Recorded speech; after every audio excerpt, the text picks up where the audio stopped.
Hi, everyone, and welcome to another episode of Ancient Warfare Answers. I'm Murray, your host, and I'll get on to a very controversial question in a second. But, of course, you can ask us a question, and I can attempt to answer it for your 10-minute weekly fix of Ancient Warfare. You can, of course, back us on patreon.com/Ancient Warfare Podcast. You can back us at one of three levels: Legionary, Optio, or Centurion. Now, the question comes from Mark on Patreon. Assuming it's not being done already, do you see there being a place for AI in helping to translate ancient manuscripts? Listening to the Neo-Assyrian episode, Murray mentioned that there were more ancient texts in that space than could be translated in our lifetime. Could AI step up and help us with this and sort and categorize through keywords, names, etc.? Now, I must state up first, I'm not a fan of AI. Don't like AI, don't like AI art. I don't like AI chat GTP, and I'm worried about the future of things where people want to use AI for everything. Having said that, I think AI is a great tool when used properly. When it's used to cheat or to steal other people's work or ideas, I do not like it at all. But as a tool, it is a very interesting and fascinating advance. And in that regard, assuming it's not being done already, it is being done already. I saw an article just the other day about AI being used to decipher Hittite texts, because, of course, the thing about AI is that it is a compilation of known knowledge. And so if you load a grammar into it, it will detect those aspects of grammar and those different cuneiform shapes and word forms in the text that we have. And it can do it very quickly because it can scan it and then go for it.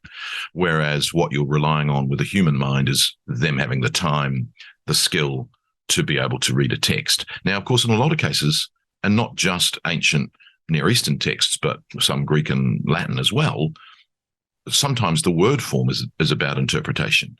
So in a way, AI might be able to speculate, but it won't be able to determine whether a word form is a particular one or another. It could probably give you the alternatives. If this, then this, if this, then this. But one of the things is, and I haven't seen it done, when you look at how Linear B was deciphered, is AI capable of doing that? And I don't think it is. Otherwise, someone would have already deciphered Linear A using AI, and they haven't, not that I've seen. So in a way, and I had a massive argument with some friends of mine about the fact that AI is not capable of original thought. AI is a compilation of existing thought. Therefore, it can't connect dots the way a human mind can, because it relies on someone having already connected those dots and telling it these dots have been connected. You can too.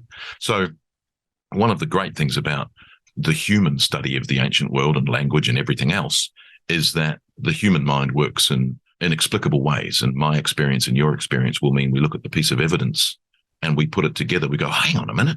And that's not something AI can do. Now, again, if you are a fan of AI and you want to lambaste me for that attitude, go for it. But I think that the original human thought is the advantage that humans have over AI. And it's not something AI can do. AI is not capable of original thought. It is only capable of assimilated thought that has to exist already. Oh, very controversial. I'm sorry.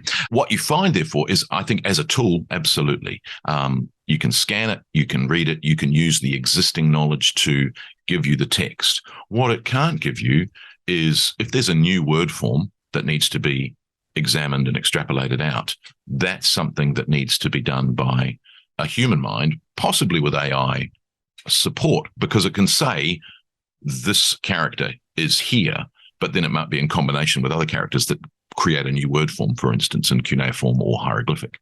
Therefore, it's this, and you could look at that and go, well, actually, no, it's not. It's something different and new, because AI doesn't know, because no one does, what the other elements in that are. So that's really interesting. And of course, some of those word forms are, they're not just pictographs. They're conceptual, which requires a bit of a leap of faith and sometimes a leap of imagination to argue what that actually means. So I think in that regard, AI can be an amazing tool, but it's a tool for a human to use. It's not going to take over the study of ancient texts, for instance. And I think it's something that's problematic in the world we've got, but it is here to stay, unfortunately. A bit like Google, Wikipedia, for instance, and Google searches and things like that, or other search engines, if you don't want me to name Google. All of those things were once regarded as going to be the death of human study and the death of knowledge, and they haven't proved to be. Much like when the tape came along, it didn't kill the record. The CD didn't kill the tape. Well, did they? Who can say? Video killed the radio star.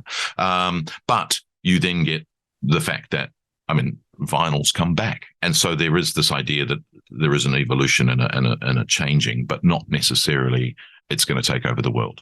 I think the interesting thing there is that, again, the advantage of it is as a tool, not as a replacement for the human mind. So again, I'm probably spoken under time, but I think I've been quite controversial. So I might deal with, being controversial later.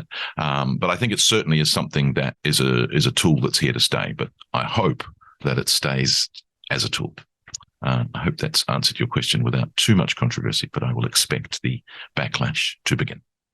Thanks very much. We'll see you again on Ancient Warfare Answers.